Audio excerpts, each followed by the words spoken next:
มา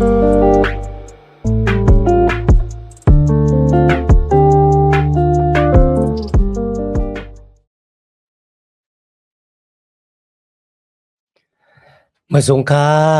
พี่น้องผู้ดอมยินเสียงใต้ตีนับยำกูจอกูปายามหลีกตั้งสายลมอีกประดังขาวลงแรงเบิงไหลมาโหบทบโหมยากันกว่าแถงวันหนึ่งเย้าเขาย้อนหาตั้งหักแม่ตาตั้งนิมเจอตั้งโจมเชอมนเปียวตีลูกตีเท่าลาพลาเป็นเจ้าผู้ใหญ่แม่และสูงสุดตกขอดเพียวถึงนาจุตะอสักนาหอนาเฮินนาทีการงานของเฮาคากว่าหังผาหังมันสิกรรมคะพี่น้องก็มีลองหนึ่งที่เขาแจกเชด้วยกันนะอีสังตีเฮ็ดให้กวนเฮาตายไวที่สุดในกันนะลองตั้งอีสังเมียวหลาในกันเนาะเขาว่าบ่อึบเขาในกันนะอาเต40วัน50วันบ่อึบเข้ากันนะวางก็ว่า1เดือนในเขา1เดือนในคั่นแหละเนาะอึบเข้าใน1เดือนตายอึบน้ำในจอมหนังเดียวขายำละยิน3วัน7วันกันเนาะเพราะว่าอำไลถ้วยเจอคารุเนี่ยผู้หมางตกน้ำเขาว่าป้นนี่3มันนิดกันนะโกนก็เด็กตายกว่าคำเดียวก้อยน่ะที่ตายไว้เลยสิเนี่ยก็ซ้ำมีแทงกะนั่นเป็นสังกันล่ะเนี่ยปอโกนก็นั่นมีตั้งมุมมองกันนะมันบอกว่าอนาคตที่เป็นก็ดีมากมีหลีเป็นที่เป็นก็ดีเลยฮบทบตั้งออกอย่างที่เป็นก็ดีขึ้นอย่ามาสูงเพราะว่าคนก็นั่นมีตั้งมุมมองในอนาคตบ่เนี่ยจึงอันไหนเขาว่าที่ตายไวที่สุดกันนะเจ้าแต่ค่ะพี่น้องค่ะจอมหนังเดี๋ยวค่ะเลยเห็นสมัยแก้มดิกย่อภาคกว่าจอมกันเมื่อในเฮาคำมาถึงย่อภาคคาน3ข้อที่14ต่อไปถึง26ค่ะเนาะย่อภาคคาน3ข้อที่1ถึง13นั่นน่ะเฮาคะไลหานว่าวายเสย่อผ้าไหลฮบทบตั้งอันคุณสงมานัดจาดานมานัดย้อนขว้างที่พระเป็นเจ้ากันเนาะก็มันตั้งกันนะย่าลูกโคของเงินคำของเขามาได้เป็นเฮินสัตดิกสารโวแปะโซกะละอุกมาลีอีกบาดาลูกของเขา10ก่อกันเนาะว่าที่ตุกซุ่มหมอกันได้กันนะย่อผ้าก็ยังตึกยกยองยอดเถาพระพระเป็นเจ้าปย่อค่ะคุณทรงมานาจจาดานมานาจก็ขึ้นกว่าย้อนอักขว้างแทงมันก็ย้อนอักขว้างดีพระเป็นเจ้าว่าที่ย่อผ้าลาพระเป็นเจ้าเนี่ยก็คือว่ามันตึกมีหรืออสากมันอยู่เพราะว่าเจ้ากว่าเตอญาตูกายาของมันบอกว่าเฮ็ดให้เจ็บในกันนะมันได้กินว่าลาว่าเจ้าค่ะคำเดียวเนี่ยพี่น้องก็ติในพระเป็นเจ้าก็ปั่นอักขว้างมันแทงมันเฮ็ดจึงค่ะล่ะบ่ไหนไหนค่ะตั้งตูตั้งคิงของโยภาเนี่ยเต็มเลยตุ่มผีค่ะนะตั้งคมตั้งเจ็บไหนค่ะนะเจ้าเด้อค่ะพี่น้องค่ะที่เฮายามเป็นเนี่ยตุ่มผีหวยเหลวในหนังว่ามันเจ็บแต่เจ็บว่าค่ะนะกุ้ยกะตินไหนค่ะนะโยภาญาดังตูดังคิงในคัน3ข้อที่1โดบ่ถึง13ในเฮาคาไลหันว่าจาดานหิมเอาคู่ของปิจิอุกษาติโยภามีเนี่ยเอากว่า8ตั้งสิ่งทั้งหมดกุ้ยกะติไหนค่ะโยภาก็ยังว่าข้ามเลยตำจะนะเครื่องเปิงกามีเนี่ยข้าตำจะวางจะนะพระเป็นเจ้าอาโลพี่น้องค่ะง่ายๆค่ะนะพระเป็นเจ้าก็ปัญหาขว้างเฮาจาดานเนี่ยเอาก็ตีโยภาหักในกว่าอันนั้นก็เป็นลูกล่างของเขาอันที่3ปลาอยู่ลีกินหวานฮะอันนั้นอย่าเยี่ยที่สุดค่ะนะตั้งอันอยู่ลีกินหวานมีเงินเป็นล้านเป็นแสนล้านเนี่ยกันแหละเพราะว่ามันอยู่ลีกินหวานเนี่ยมีเกี่ยวสังค่ะก็บ่ซั้นน่ะที่ไหนค่ะซาดานมานัดเอาป้ายอยู่ลีของโยภาในกว่าอันนั้นก็ตั้งโจมซื้อหมนเปียวนะดังอันอยู่ลีกินหวานกัดเย็นค้ำซาอันที่4ค่ะโยภาไหลตกซุ้มตังหักตีลูกลางนางเมของดูเจ้าเก่านางเมของดูเจ้าเก่าว่าจังกันล่ะโยภา เมื่อเป็นปอดได้เฮาเมื่อลาพระเป็นเจ้าเฮาก็ตายกว่าตาเนี่ยฮัลโหลพี่น้องเขาได้ตกซุมกามีกวยเหมือนกันค่ะตั้งหักนาหนาหอนาเฮินเมของเขาก็ลาเขากวยก็ที่นี่ก็เขาว่าจังก็ฮัลโหลเมื่อลัดความในบ่ตันเมยิงเหงื่อเนี่ยกันนะพระเป็นเจ้าเป็นก็ที่ปันมามันเจ้าก็มีเอาขว้างเอากว่าขึ้นเด้อนะครับยกยองยองยอถาเวลาพระเป็นเจ้าเนี่ยฮัลโหลเป็นปุ่งหางดีหลีแต่ๆกันนะแล้วลองที่หาใต้ก้อของเขาเนี่ยกันนะปล่อยแปดเขาเนี่ยแต่ว่าไหนก็เลยกันนะ3ก้อค่ะลูกต่างวันต่างเมืองมาจูเขายกออกมาห้องให้จอมเขาลองที่6นั่นเฮาคาไลหันยอผ้าเลยดกซุมหมุนสเลก็มันดังในกันนะเขาเป็นก้อที่มีชื่อเสียงหลงเพราะเขาลัดความกำหนึ่งไหนนะโกนดังหลายป้ากันอยู่เด็ดๆแล้วก็เปิดถ่อมข้อความของเขาเขาลาดสังเป็นนั่นไหนก็เลยแล้วก็เป็นผู้เสียงทลาปะกุยกันเฮาวันเหมือนได้ค่ะพี่น้องค่ะซ้อมหนังเดียวคาไลหันเนี่ยยอผ้ามานางอยู่เหนือกองขี้เตาเพราะย่อนางเมของดูเจ้าก็คนลาดว่าเฮากินลาพระเป็นเจ้าย่อก็ตายเสียตาเนี่ยค่ะก็มันดังอยู่ที่พักดูเมืองมันบอกว่าดีๆเจียงทลาค่ะเมื่อได้มาอยู่จำๆกวยยุกยักษ์คันนะมีมุนสเลก้วยเหมือนกันค่ะตัวกายกันตาก็มีตุ่มผีเต็มกว่าดังเสียงดังหมดก้วยกาขันตั้งอันเป็นก้นตึกมีอยู่กาขันตั้งอันเป็นก้นเนี่ยเฮาไหลมาเมื่อเฮาเกิดมากำเดียวกันนะพระเป็นเจ้าปันลองที่7กันนะโยผ้าไหลตกซุมตั้งอันเจียงตะลาจอมหนังตะลาของพระเป็นเจ้าเนี่ยกันแหละก็บัวตั้งอันเขาไหลญาเนี่ยมันนำใจก็ปือวัวตะแปดเขามันนำใจก็ปือตั้งพิษเขาคันเนาะลองที่8ครับมันเหมือนจั่งย่อผ้าเนี่ยไหลตกซุมตั้งหักที่พระเป็นเจ้ามีต่อมันน่ะกำแนวค่ะสืบด้วยในข้อที่14ถึง16ค่ะนะพี่น้องค่ะมันเป็นพ้องยามที่ย่อผ้าล้อมด้วยกำพร้าเวยเนี่ยอะมันนำดีอยู่ครับกำพร้าเวยในเป้หังห้ายเนี่ยค่ะนะก็เบิ่สังก้นหลีซ้ำไหลญาลองตั้งตุกข่าอย่าเพิดการใจซึ่งหนังไหนเทเศร้าข้อที่13ตัวบทสุดออกในกันนะย่อผ้าที่ลาดถึงแลนมาลันนาขุมป่ายเหี่ยวสังแข้งเนี่ยก็แหละก็เบิ่สังกะล่ะบ่ไหนจังก็เปือว่ามันมีตังแรงปุ่นดากเขาเจ้าก็เหมือนเรื่องเขามีตังมุงทามองทาเจ้าค่ะเขาคุกจะไรตังตายกันนานกว่าหรือฉะนั้นมันก็เขามีตังบ้วนจากใครเจ้าว่าป้าเป็นเจ้าเป็นก็ตีเฮกังตังอันจีหยังตะลาแม่ตาเพ่งก็เบิกข้ามมีตังพิษสังดีคาเลยตกซุมเนอปอกในในเขากำแนวกลับมาตัวยตังบ้วนจากใครใจของย่อผ้าคันเนาะย่อผ้าคุกจะไรตังตายไว้กันนะเขาเล่าว่าจังครับ ในตั้งตายนั่นน่ะเป็นดีๆมีตั้งอันเพ่งเป้งอาโลพี่น้องเฮาค่ะเมื่อคนเฮาขัดทุกข์ค่าในคันนะลองดังที่ก้นคุกจั่นไรนั่นก็ตั้งตายตายเอาเหอะมันยาวตายเอาเหอะมันป่วนกว่าในคันเนาะที่ในเขาว่าเพราะว่าขัดตายกว่าบ่น่ะจังขัดได้ไรนอนหลับหรือเห้อนะครับว่าตับหลูมันนั่งอยู่ในกองขี้เตานั่นตับโลไล่ข้ามตั้งอันเปิ้นทางเลขดูหลายตั้งอันเปิ้นเส้นนี้ เพราะว่าขาดตายเพราะไหนจึงขาดได้นอนหลับหรือเห่ออยู่นะครับโดยเช่นนั้นมันก็เขาว่าจังครับตั้งตายนั่นน่ะมันมีตั้งอันเพียงเป้งครับบ่อำว่าคนๆนั้นน่ะได้ยามเฮ็ดหอล่างหลวงสูงๆเหมือนจั่งพีระมิดในเมืองอียิปต์นี่ครับแหละเป็นกฎที่เลยฮบทบตั้งออกเมียในด้านอุเปิงภัยการเมืองภัยการศึกอำว่าตรงวงเกกลางคนเป็นคนที่มีสิริหน้าตาอย่างมะกะหือกะเหย้าในกันนะ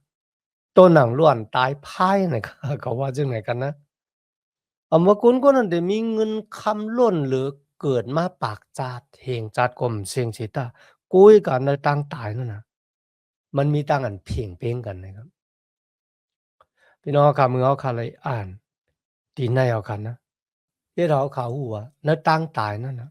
มันมีต่างอันเพียงเป้งเมียสร้างอะตาน แล้วก็มีตังสุกสักมันจะแต่ครับเขาข้ากว่าที่ป่าเหี่ยวในกันนะเฮาพยายามหันคนตายเอาลุกขึ้นมาพิดกันคันเนาะแต่ว่าหวังปอกเนี่ยมันเหนียวก้นน่ะเขาบ่ใครกูมันจะค่ะสมัครยามดีคอในคันนะคือปั่นเอ็นปั่นแห้งเขาว่าอย่าให้อาสร้างต้านสูงเนี่ยเขาแหละอันนั้นก็เป็นก้นมักมีหลีเป็นเนื้อโลกาลงเนี่ยมามาคานกาขันอาสากลถ้าเป็นสเตถ้าเป็นคุณอาสาคามีกายากันลงเสสูในอย่าไปมักคานเขาก็เพื่อสังหลานเนี่ยก็บอกว่าเครื่องเปิงกามีที่เฮามีเนี่ยนะ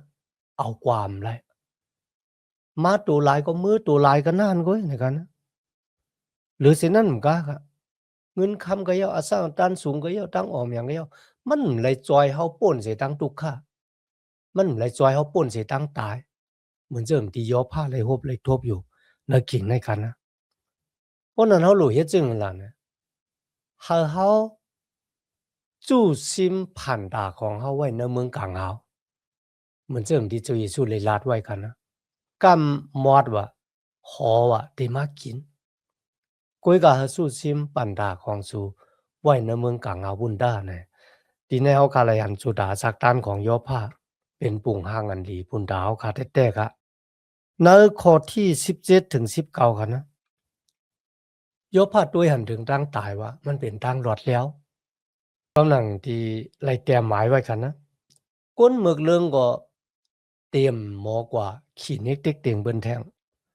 ก้นที่ฮื้ออ่อนโนนอ่อนก็ตับรู้เหตุการณ์แล้วที่ไล่ลือฮื้อก้นที่เป็นก้นตกท้องก็เต็มได้ยินเสียงของผู้ทิ้งเขาฮึดเขาล่าเขาแท้งก้นที่เป็นขี้คาก็เต็มมีตั้งหลอดแล้วป่นเสก็ที่เป็นเจ้าเป็นคุณของเขาพี่น้องค่ะในเป็นลองดั้งที่ย่อผ้าด้วยหันถึงว่าตั้งตายนั่นน่ะมันเป็นตั้งหลอดแล้วอาสากตานเฮาเหมือตึกอาสากลิบอยู่เนี่ยมันโหลไหลคัดเจอกิ้วซะอำว่าดีฮื้อมอกะเหอปุนดาเดเลยฮบทบทางเมียงกุดาเดเลยมากมีหลีเป็นนะเขาว่าลองดั้งซะในเฮ็ดให้เฮามีตั้งหลอดแล้วเนี่ยอันนั้นก็โกนเฮาขามือเฮาขาเลยฮบทบตั้งตุกค่าแน่ๆพี่น้องค่ะวางปอกนะตั้งตายเนี่ยมันเหมือนจั่งเป็นตั้งเลือกที่หลีที่สุดปกติแล้วซื่อๆกันนะก็ที่มีตั้งตุกค่าเนี่ยมื้อเขาเลยฮบทบตั้งตายเนี่ยเขาหลีใจเหมือนจั่งหนังก้นขุดค้ำก้นขุดเสียงกว่ายากกว่าเสียงเขาอะโลพี่น้องค่ะก็เป็นจั่งนั้นวางบอกเขาขาหันว่าตั้งตุกค่ามันปาเหอะกวนเฮาค่ะเสียงสุดตั้งมุงทามองทา นึกขิงได้กันนะไต้ก่อของยอผ้า3ก่อเปิดถ่อมยอผ้าลาดออกมาว่าตั้งว่นเจอใครเจอสะโพกของเขามีเรื่องหนังเหอนักลองดังที่เขาเลยฮบทบตั้งตกซุ้มโคของเงินคำลูกลางนางเมหน้าหอนาเฮือนพันดายตนากามีหรือเสียนั่นก็ตูของตูเจ้าเก่าก็ยังเป็นตุ่มผีเต็มตูแทงเขามีใจเฉพาะเรื่องหนังเหอเนี่ยเขาลาดถึงลองตั้งตายอะตั้งตายมีตั้งอันเพียงเพียงตั้งตายมีตั้งหลอดแล้วนะครับในข้อที่20ถึง23ครับก็เปิดสังคาซัมเมียสักลิบอยู่นะครับทุกข้ามอกันได้ก็เปิดสังคาถึงกับเมียสักลิบอยู่ใครไล่ความตอบย้อนให้พระเป็นเจ้าตอบเขาก็เปิดสังพระเป็นเจ้าปันตั้งแรงนั่นว่ามันเป็นอาสาคันนะก็เปิดสังพระเป็นเจ้าปันอาสาที่ค่ะก็เปิดสังเจ้าปันอาสาที่โกนที่เขาตายพี่น้องเฮาค่ะ ว่นจะหยาบแต่ๆกันนะก็เปิดสังพระเป็นเจ้าคักปันก็มันตั้งสาตานมานาดว่าพระเป็นเจ้าล้อมโหหอบตูยอผ้าหอบตูล้อมโหหอบนาหอนาเฮือนของเขาล้อมโหหอบปิจิอุกจากของเขาคะนะสัตติดิกษานของเขาในพระเป็นเจ้าปันพ่อนดีมังลาเดก็ทีนั้นยอผ้ามีดังว่นจะไกจาว่าข้าตายเปิดสังพระเป็นเจ้าปันข้าตายพระเป็นเจ้าล้อมโหไว้ให้ข้าตายเนี่ยอาโลพี่น้องเฮาค่ะมันบอกว่าพระเป็นเจ้าใครคามีดังตุกข่า ข้าห้องหาตั้งตายก็มาจูค่ะก็บอกว่าพระเป็นเจ้าขังคาไว้เหมือนเจิงก้นตกถ่องในกันนะหรือเช่นนั้นก็มาค่ะเวไปหลอดป่นสีตั้งตายไรนะครับในข้อที่24ถึง26ค่ะอันนั้นเป็นตั้งอันย่อผ้าไรผุยเนวัวละแปดอันนั้นก็ไรผุยเนตั้งวนจากใครจากของดูเจ้าเก่ากันนะเขาว่าจังครับลองตั้งติคากูนั่นน่ะมาถึงคาพี่น้องค่ะจอมหลังเดียวกันเลยหันมือไหว้เสลูกใจของเขาเฮ็ดปล่อยกินเกี่ยวย่อกันนะในวันที่7เนี่ยย่อผ้าก็เดียวเครื่องปลูกโสมมาย้อนหับลาเป็นเจ้าปลดวางควางเราปันลูกใจลูกยิงของเขาที่เขาไล่กินหลาพระเป็นเจ้าอยู่นะจางเนี่ยมึงบอกว่าเขามีตั้งกูอยู่แล้วคันนะว่าคากูว่าพระเป็นเจ้าที่ปันตามเมื่อเอาเฮ็ดผิดกว่าเนี่ยแล้ววันมื้อนั้นมีคนหลายก็ครับมีตั้งกูจังหนังนะว่ากว่าเนื้อเถินเนื้อร้อยว่ากว่าจอมตาจอมตั้งว่ากว่าที่เหลือก็ยอคันนะมีตั้งกูว่าดีกว่าตื้ออันทอดอันเมียกำลองดังซื่อในที่มาเฮ็ดให้ที่เฮาเนี่ยมีตั้งกูครับหรือฉะนั้นก็เพกยำมาลงเนี่ยที่มาฮอดถึงเฮามื้อละนี่มีตั้งกูมีตั้งไม่จะขี้เจอหางผาหางมันในวันเหมือนไหนกันนะลองตั้งที่คากูนั่นน่ะก็มาอยู่เหนือคานะครับ เจ้าได้ค่ะพี่น้องค่ะตั้งมันขึงในอาสากในโลกาในคันนะมันเหมือนจังเป็นตั้งหลอกตั้งเก้าเฮาค่ะกันนั่นเว้ยมาดีกว่าเฮ็ดตั้งอันป่นเพมาได้มีเงินมีคำนำมอกะหือลองตั้งซื่อในคันนะมันเหมือนจังเป็นตั้งหลอกเงือเฮามีเงินมีคำนำก็ยอกันนะว่าได้เฮ็ดตั้งอันติลอดเพคันเนาะ เพราะว่าขาดเจ็บห้าหูหนวกตาบอดห้าไหนที่ไรเงินกันได้นะกุยกะโกนก็ยังตึกไม่ใจอยู่หรือฉะนั้นก็บ่ได้มีลูกซึกมาเปิดแกดเขกังเฮาเป็นสิบเป็นปากเป็นเหงกันนะก็ยังตึกไม่ใจขี้ใจอยู่อันนี้เป็นรองดังดีโกนเฮาค่ะไม่ใจขี้ใจหางผาหางมันค่ะก็เปือสังขลาบ่ได้จังก็เปือว่าโกนเฮาเนี่ยยิบกรรมพรดีมังกลาที่พระเป็นเจ้าปันมา อ้อมเลยยิบกรรมพระเป็นเจ้าผู้ที่ปันพรดีมังกลามันบอกว่าเฮาหาบเอาพรดีมังกลาก้อยผู้ที่ปันพรดีมังกลานั้นเฮาบ่เอาเหมือนจังณวันเหมือนนั้นค่ะหลายก็ค่ะนะฮู้อยู่ว่ามาอยู่นรกกาในจุเก็บกรรมหนึ่งกันนั่นก้อยไหนฮู้อยู่กันนะก้อยกาอะไรมาอยู่นรกกาเขาเพียงพอใจเอาเขาบ่เคยฮู้จักผู้ที่ผ่านสร้างเฮ็ดเป็นโลกา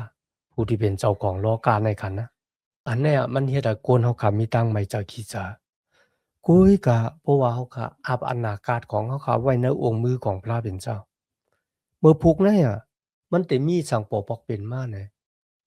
เฮาเป็นจอมหนังอโลกของพระเป็นเจ้าแหน่เฮาได้ป้นเสตังกูที่ได้ปกปอกเป็นมาในอนาคตเฮาได้ป้นเสตังไม่จากขี้จะก็เพื่อเฮาฮู้ว่าเฮาอยู่ในองค์มือของพระเป็นเจ้าค่ะนึกขิงในคันเนาะ ใต้ก้อข่าวสามก็เลยยินความในสาใจเฉพาะของโยภาจึงหนึ่งไหมเขาก็ตกใจครับก็บอกว่าโยภาลาดว่าพระเป็นเจ้าล้อมหู้ไว้มันเหมือนจังขังเขาไว้ในถ่วงโยก็อำให้เขาตายพระเป็นเจ้าคามีสักรีบอยู่จึงเหือนะนะครับในคันที่4ครับเขาก็ได้ยินใต้ก้อของเขาปั่นตั้งแก่มที่โยภา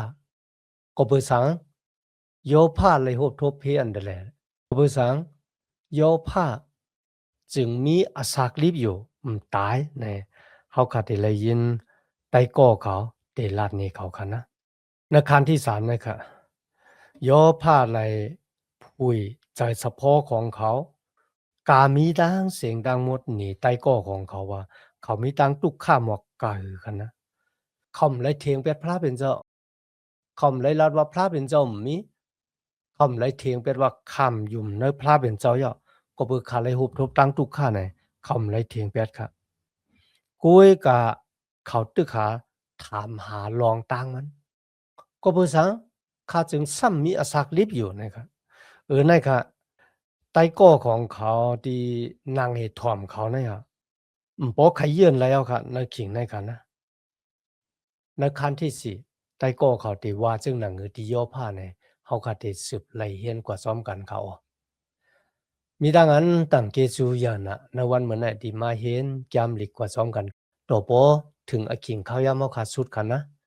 ย้อนหาตั้งหักเมตตาตั้งนิมจาตั้งจมซื้อมนต์เปียวที่ลูกที่เฒ่าลาพระเป็นเจ้าขามาแต่อยู่ในหูสาวขากว่าหังเผอหังมันสิกำคามาสุงคา